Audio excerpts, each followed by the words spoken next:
Hello, everybody. Today we are talking about how artists have portrayed war in art history and in contemporary art. If you would like to grow as an artist and you can't take an art class, we've got everything you need at Art Prof: critiques, tutorials, professional development, and workshops. I want to give everybody a trigger warning because of the subject matter that we are going to be discussing today. And this is such a gigantic topic. It's almost intimidating to talk about it in terms of all of history and what's happening today. And we're going to show you guys a very wide range of different formats. You're going to see murals, children's books, sculpture, installation, murals, ancient coins, photography, painting, drawing, memorials. Because what really struck me about all of these pieces is that it's the most grandiose scale you can think about. And what I found fascinating looking at these images that I assembled for the slideshow is you have some pieces that are telling one little piece of a story that feels very personal and very intimate. And then you have pieces that are epic, that have hundreds of figures that are painted into a single image. And I just find that fascinating that I don't know that there are a lot of topics that inspire such a range. Memorials are clearly meant there to portray these huge events.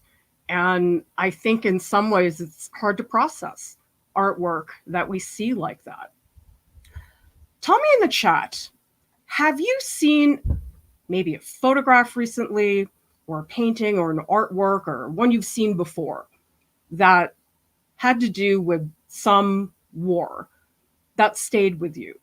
Because one of the things that strikes me about the images from art history is that this is a woodcut by Kathy Kollwitz, made in 1923. And yet I don't know anybody today who could look at this woodcut and not feel that emotion. And in a lot of ways, the pieces that we're going to be looking at, that many of them are timeless. I mean, sure, the Bayeux tapestry, they've got medieval outfits on, so it's not like anybody's mistaking this for 2024.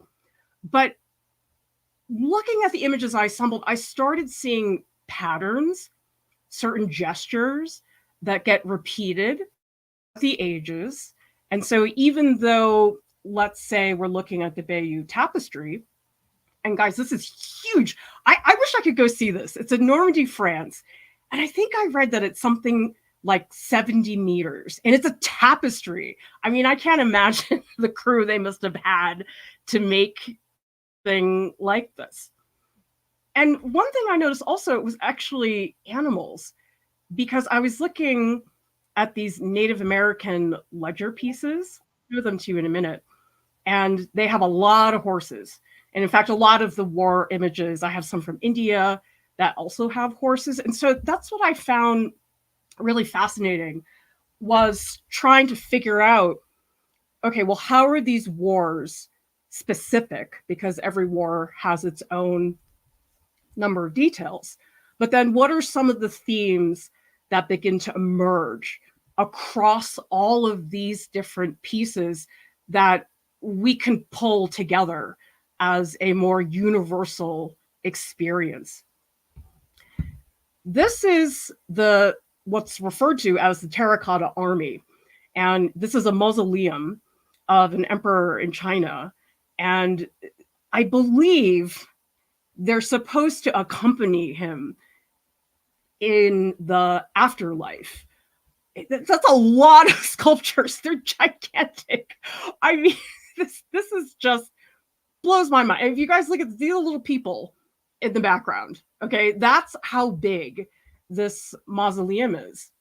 And I remember I saw a photo of this when I was a young child. It was in this book that I was sort of obsessed with. It was this coffee table book. It was really, really thick and it was all about China. It had these beautiful photos in it. And it had one of these images. And I remember it scared me so much. Like to this day, I can't really look at these army figures without having a little chill go up my spine. And they have such an emotional reaction for me, even though I wasn't living during that time period. So that's what I think is amazing, is that art can provide this opportunity to have this almost emotional, visceral reaction to something, to a period in time or an event that you have no direct relationship with. And that's where I think it's extremely powerful. Yeah, so we have Carolyn who saw Guernica. I did see Guernica. It's at the, I can't pronounce the name of the museum, Thyssen. I can't say the second word. It's like Bornazea. I'm sorry. Somebody can correct me on the pronunciation of that museum. And I was surprised. Guernica is huge. I knew it was going to be big, but I had no idea it was going to be that big. Oh, George got to see the Bayeux Tapestry. Oh, I need to get over there. Amanda says Civil War photographs that were composed where they moved the bodies to make the photograph more photogenic. Oh dear. And haunting. Sia Cantrell says, I was a child, I saw a painting of an injured soldier during the Vietnam War that really disturbed me. It was at an art fair. These images that we see when we're kids, they stay with you. You may not understand in the moment what that piece was, but these images are incredibly powerful. 7A says, when I was 12, I wrote a book on the Holocaust. There was a photo of the piles of hair taken from the victims. That always stuck with me. Well, actually, my spouse went to Auschwitz a couple years ago, and he told me that when you visit there are parts of the site that you're not allowed to take photos of, and that was one of the things that was on display. Zucchini says, I don't know how to pronounce this, Majdanek concentration camp in Poland is now a state park museum with large brutalist sculptures. This is great. Everybody keep putting those suggestions in there, because I think what's really helpful is for us to share our own experiences. It's one thing for me to read about the Bayeux Tapestry, but for one of you guys to come in here and say, well, hey, this is what I noticed. I would love for people to share more of that. These are the ledger pieces that I referred to before, and these were created by Native Americans in the Great Plains, and they are literally drawn on ledgers. So these were ledgers that the colonists basically were using to keep track of their inventory.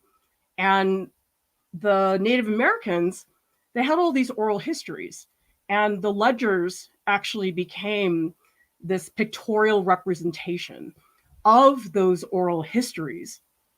And it's really fascinating because you see the images, but then you see how actually the lines of the ledger become part of that composition. For example, here we see how the horizontal lines, they really fit the direction of the battle. And then having the handwritten notes at the bottom, I find these so intimate. I mean, they almost feel like war diaries in a way. And that's another form of telling a story, because really, essentially, that's what these images are doing. They're telling a story, but it's a story that impacts people on a very grand and a very small scale at the same time. I also think inherently, when you make artwork, you cannot not have it be a reaction to your time period. Every piece of artwork that has been made throughout history, just being made in that time period, you can't help but those things influencing you. And sometimes it's materials, sometimes it's the format. Like this is one from the Qing Dynasty, and you can see this is a format, an indicator of those paintings that have those seals. Oftentimes there's a lot of writing on the side. This is a photograph, and photography wasn't around when they made the Bayeux tapestry. And I find that really powerful, that everything we make as an artist, whether we intend for it to be or not, is a reaction to what's happening in our world. And people live such different lives. And sometimes the way the artwork is made dictates how an artist works. Other times they're defying what's happening in their time period. And I thought it was interesting that while we have some pieces in the slideshow that are very haunting, some are tough to look at, there's also ones like this. I feel like this is such a festive scene. I feel like there's something about the waves, almost like these flourishes, and the bombs, I suppose. They're so decorative almost. And so it's funny to me that while you can have pieces like this is one that was made in response to the war in Afghanistan. This one has such a haunting, desolate feel to it that you can have images that look pretty playful. So here's one of a battle in India. And honestly, if you just looked at this piece very quickly and you didn't take the time to look at everything, a lot of us would not think this is a battle. It's a little pretty to be a battle. But then when you get down in there, you notice, wow, there are all these people and they have a lot of swords. And yet the color scheme is not really what we think about when it comes to a really harrowing situation in a war.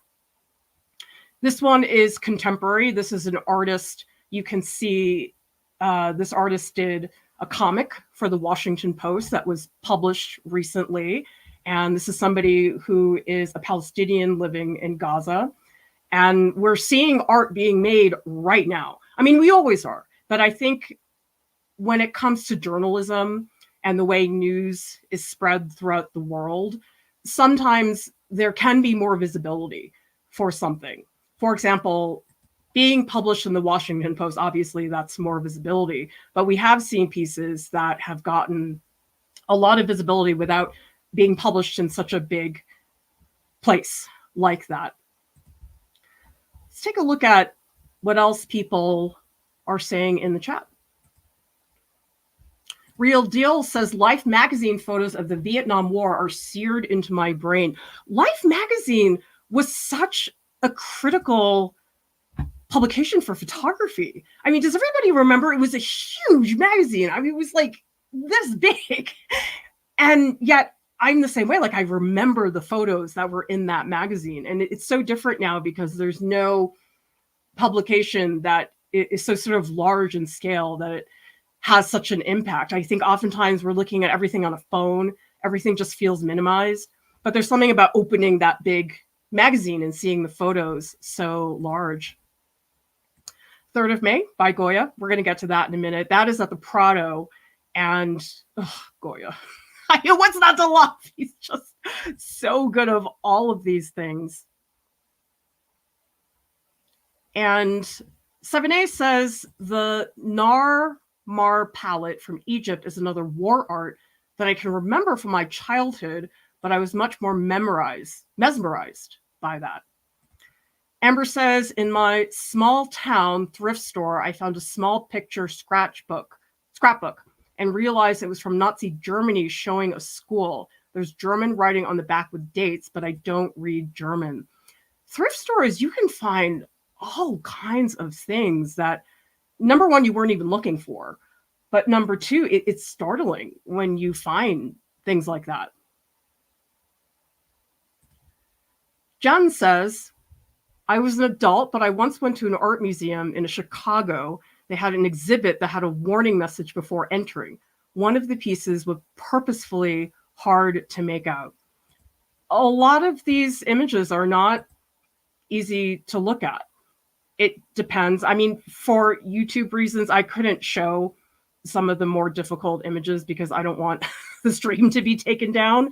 But I think that the point we're trying to make here is that it's such a immersive experience to live in a time when there's a war and we have a lot happening today. And for some people, it's their lives. That's it. I mean, my mom, she was in Taiwan when it was occupied by Japan. And she said she remembers going to the bomb shelter. They'd have these air raids and they had to get up and go. And when it becomes a part of a person's life, that's when sometimes it feels more real.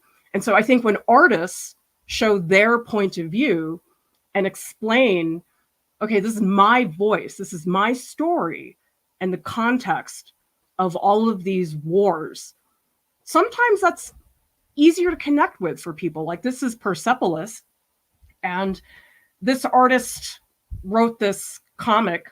It's also a movie, animated film, about daily life in Iran during and after the Islamic Revolution. So that is actually a very powerful way to tell a story, because while you can tell the story as a piece like this, which feels so grand and there's hundreds of figures and you feel the landscape that's happening, sometimes the emotional connection is a little bit harder. And when you see one person's story and you hear about that from their point of view, that's another form of storytelling. And Jen is following up. I got really close to it to inspect it, and then I suddenly realized it was a picture from the Vietnam War, and it was very disturbing. There's been a lot of conversations in terms of photojournalism, what is appropriate for people to see, because certainly newspapers are getting all kinds of photographs in every context. And there's arguments for showing the more difficult photos so people have a deeper realization of what's happening. There's arguments, people say, well, actually that desensitizes people. And it's interesting to think about, okay, what are those photographs that stay with us and what it is? Part of it today, I think, is just images travel so fast that they take on a life of their own. It's almost out of the hands of the photographer. Iron Earth says the Holocaust mass graves, a picture from the Vietnam War of a little girl running naked. I think she had been hit in the palm, a woman's face dissolving in grief, Hiroshima bombing. Yeah, look that up. That's a really famous photograph from Vietnam War. Thank you so much, Jennifer, for the super sticker. We so much appreciate your support. Sorry, I know it feels a little inappropriate to have that silly little animation. We're here talking about war. Who here has seen the Vietnam Veterans Memorial? The one that was designed by Maya Lin, and it's in Washington, D.C. And I actually got to see it a couple of years ago. And the thing is, this is a piece, I had seen it so many times in art history books and photographs of it. And I was startled when I saw, I mean, you sort of always are when you see such a big memorial. And I'd seen tons of photos like this, where you would see the names and everything. But this is the view that they don't show this view that much. They show more those reflections. And I was stunned by the way it had this almost surge, where you start at the ends and the granite wall is very low, and then it surges towards the center. I was not prepared for that motion. I mean, you wouldn't think granite could really show motion, but I really was startled by that. And I see it so differently now as a piece. The names are obviously a huge part of this memorial, but I think as a design, it's very powerful. And I don't know if people know, but there was a huge controversy over this. People were furious that Maya Lin made the piece. A lot of people very angry that she was an Asian artist creating this, and she was very young. I think she was a student at Yale. She was like 19 or something. I mean, I don't wish that situation upon anybody. Here's another little fragment of a war. I have a thing about ancient coins. They're just really wonky looking. I guess part of me just loves the whole casting process. And I love the idea that every coin in ancient Rome was unique. Now they all look exactly the same. But you can see, even on a coin, you've got a battle that's happening on such a tiny scale. And so I guess the topic of war really makes me conscious of scale, because you do have these tiny moments. And I love this piece, this Indian sculpture. They definitely are up to no good, but it's like their anatomy is so odd.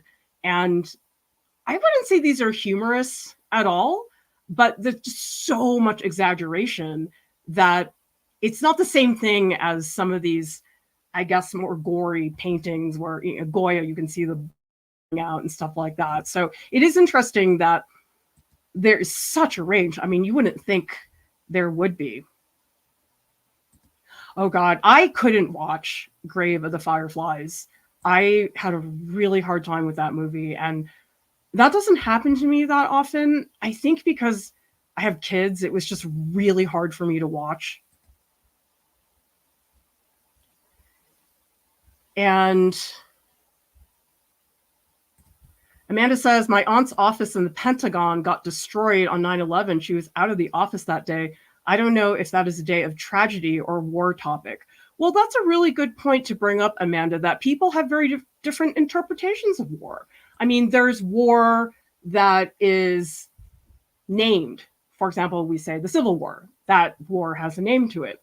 But you can also hear people talk about, I mean, a phrase that's been used in the past is the war on drugs, okay? And that's not the same thing as a battle that happened, but war is not that straightforward sometimes. And it can be interpreted in a lot of different ways. I was fascinated by this piece. It has this sculptural segment on the left-hand side, but then it actually turns into these names towards the end. And I think what's really hard about murals, first of all, I do not wish making a public memorial on any artist. I mean, I don't know how artists are able to do that, because you're dealing with such delicate subject matter. And in some cases, there are people who are survivors who went through that, and now they're seeing this memorial. And I think that is just about the biggest challenge you could ever be given as an artist. You have to just, I mean, I don't think I would ever want to do that. I just feel like it would be so difficult to deal with that. The other interesting thing is propaganda. So this is Rosie the Riveter, and you can see that this is a very bright poster. Like, this is not like any of these other images. And this was to inspire, I think, correct me if I'm wrong, but she was this, she's not real. They made her up, Rosie the Riveter, but she's meant to inspire women to go and help with the war. Tiff says, when I went to the local art museum a couple years after 9/11, they had a sculpture of an armor suit all made out of dog tags of injured and fallen soldiers. That hit the heart. I wonder if that was Doho Sa, because he does have a piece. Yeah, it's definitely Doho Sa. Yeah, because it's a big sheet of armor, but it like spreads onto the ground. So it sort of takes up the whole space. And that's by Doho Sa, and it is made entirely out of dog tags. I really like his work. I think his work is very compelling. Lisa says, I play pool with someone who was at Pearl Harbor. He was 7 and remembers going to the hospital basement during the bombing. Somebody who I played with in an orchestra once, I mean, he flew planes in World War II. And I'm not somebody who ever grew up in a context of needing to go to a bomb shelter or anything like that. And it's just so big. Like I feel sort of ignorant that I can't process a lot of those things.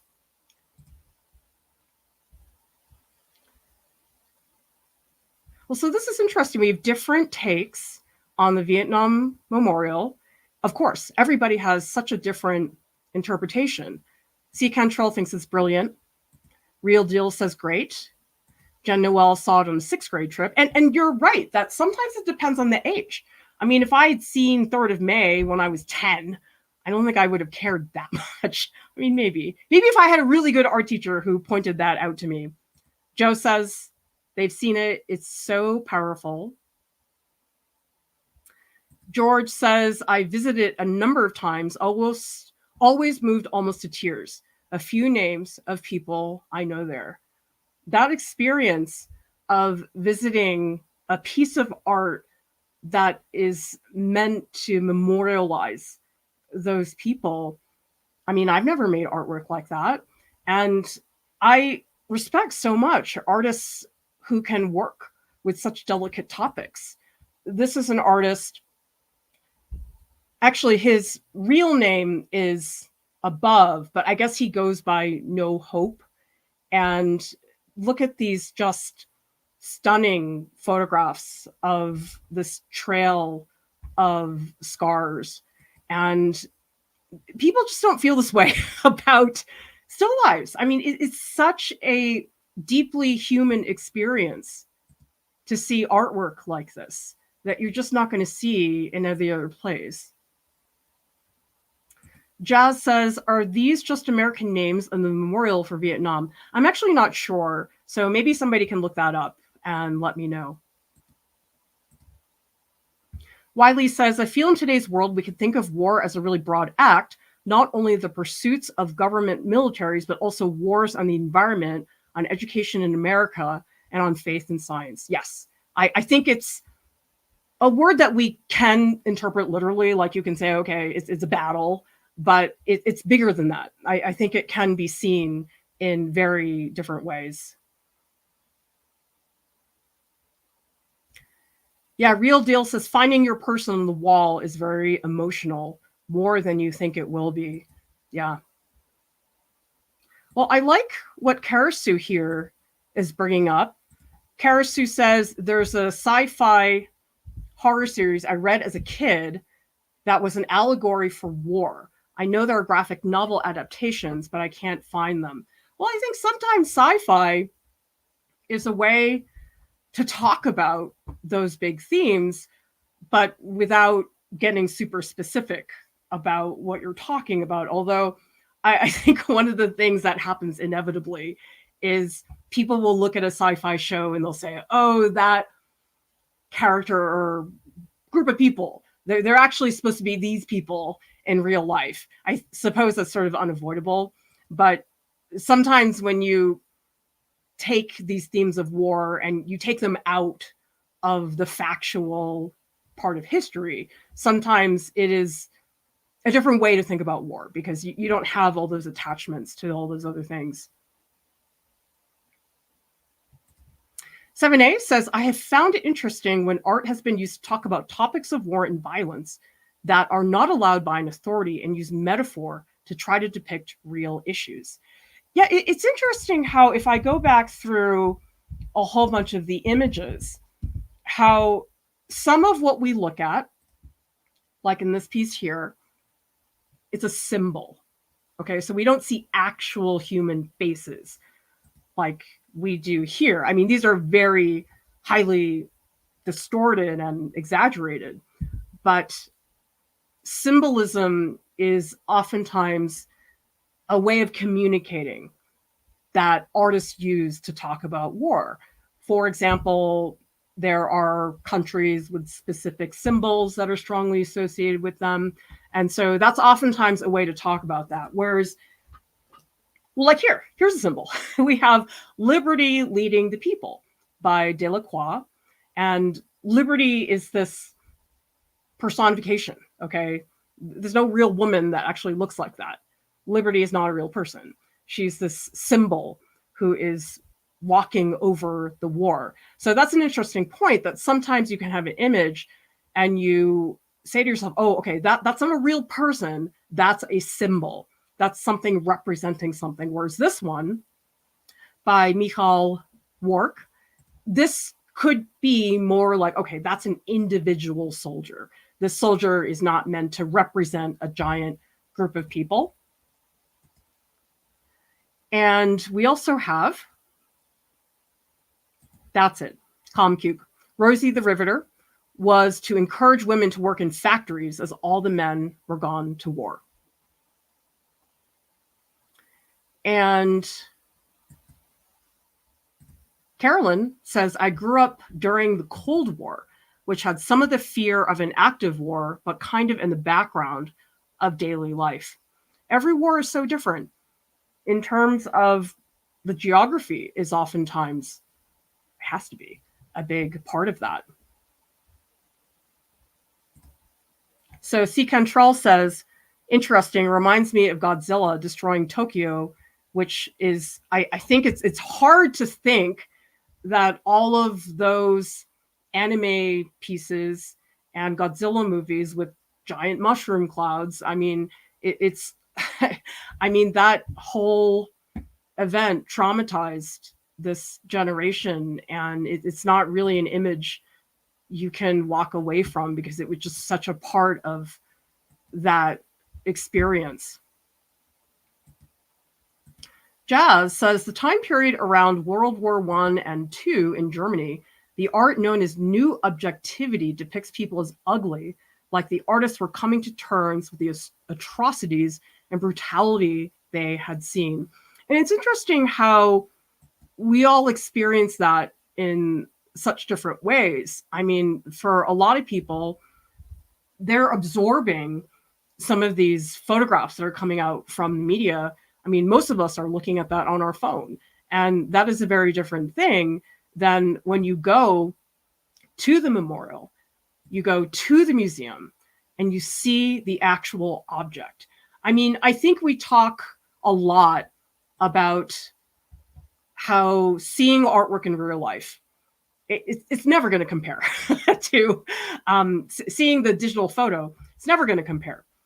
But I think when you have artworks that are physically larger than a person, something about that is a very different interaction. And I think one of the times that I really started to think about that was when I was doing my MFA. We were doing a lot of figurative sculpture. And I think I had a professor who mentioned this. He said that this idea of a life-size human sculpture, we interact with that very differently than if there is a sculpture and the person is 20 feet tall. But also if you have a sculpture that's very tiny, like a little figure, we see that very differently. And so I think when you're dealing with huge murals like this one here, or something that is more of an installation, your physical presence in relation to the scale of the artwork has such a high impact. And that's where I just wish it was possible to bring more people to all these places, because it just feels like everything's such a fast pace.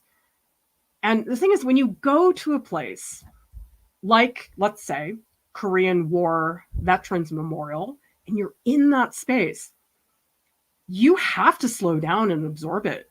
I mean, on phone, I can just swipe. It's not a big deal. But when you're there, I don't know anybody who would go to the Vietnam Veterans Memorial and just walk by. You can't. It has this gravitas that we encounter and have to process. Karasu says, graphic novels and animation are some of the greatest tools for storytelling. Barefoot Jen is an example of a powerful story about Hiroshima. Oh, I think there's been many just compelling graphic novels about certain time periods. I mean, Persepolis is definitely one that I mentioned earlier. Yeah, I hope people know that photo. It's the photo of the sailor, and he's kissing this woman. I can't remember what she's wearing, but anyway, it's the most joyous war photo, and it's extremely famous. Probably a lot of you guys know. 7A says literal scale to enforce emotional scale. Yeah, and that's another thing about these pieces is that even within one painting, some of the scale is dramatic. I mean, here we have a larger group of people in the foreground, but we have just this huge crowd in the background. And I just don't know that there are that many artworks out there that sometimes encompass that sheer scale. Like I find this one from the Qing Dynasty, that's got to be like thousands of people. I mean, like, I wish I could like go in and just like count them all, but there are not that many artworks that have that many figures in such an epic space that are not about war. I suppose there's probably one out there with some festive parade, but usually when you're seeing this degree of quantity, it has to do with something epic on that scale. Oh, I should have included Mouse. Thank you very much, Karasu. That is an amazing graphic novel.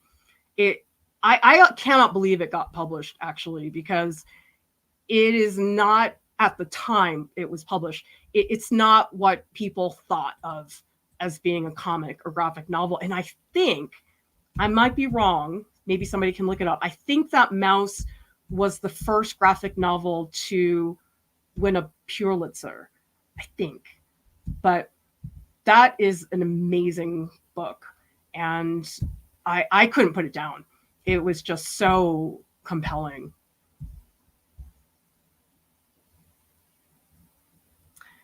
Yeah, Lisa agrees. Sculpture size matters. I've seen Rodin, small practice bronze figures in the same final 8-foot bronze. They have a different impact. Especially, it has a lot to do with eye level too. For example, there are many ancient Rome generals. I mean, there's a million of them all over Rome. And, you know, he's always like on a giant horse and stuff like that. And there's a reason why the pedestal is taller than you. Because when you have a larger than life size figure who is far above you and you have to look up to see it, I mean, that's basically putting that general or whoever up so high that they dominate you, literally, in terms of scale. And so that's something I always think about when it comes to figurative sculpture. Okay, so I was correct. All right, yes, first and only graphic novel to win a Pulitzer. Hi, Jamie. I'm so excited you can join us here. We have a fairly heavy stream today, but I think you guys know that we don't shy away from those topics, because as much as art is fun and silly sometimes and engaging, it's also just a part of the human race. It just is. And that's what I find really, really compelling. We do have spaces in our clothing and drapery workshop. This is on Saturday, February 24th. And I'm so excited about this topic. We've never offered it before. And people ask me all the time how to do drapery for any other reason in clothing, because, you know, it's fun to draw the figure nude, but at a certain point, you got to put clothes on them. So this is a workshop that will be showing that. We also have a charcoal workshop. This is coming up Saturday, February 3rd. And you guys know I love charcoal. So this one's sort of a no-brainer for me. So I hope I can help you guys tap into that. We will be having a chat in the Discord immediately after the stream. You want to meet us in the post live streams channel so we can chat about more things. Join our Open Studios Club. This is a brand new program, and this is where we work in a virtual art studio together. It's like my late nights in art school, and you get to make art friends and you get to see what people are making in real time. So I think this is going to be a really fun virtual workspace. You can get feedback from me in real time. That's really different than when you make something and post it. When you're right there with the pen in your hand, I can jump in and give you help with this. So I'm very excited about this program. Link is in the YouTube video description below. Thank you so much to our top Patreon supporters. Some of you guys are so, well, not some of you, all of you. I'm sorry. You're all incredible. Your loyalty, desire to help all the artists, because when you guys support us, you're supporting all the other artists in the globe. You're helping people who normally would never have access to the type of education. So, I mean, certainly we are the ones who are on the receiving end of these things, but when you support us, you're helping all those other artists. Visit artprof.org for content that's not on YouTube. Use the search bar. Art Prof has a podcast. It's available on Spotify and also on iTunes. And Gumby would like you to subscribe for more art tutorials, critiques, and business tips. He's a troublemaker, I can tell. He's sort of spazzy. Pom Pom is the shy one, but Gumby's still very small right now. He can't really make a lot of trouble, but I think when he gets bigger, he definitely will be. Everybody, thank you so much for watching. I'll see you next time. Bye.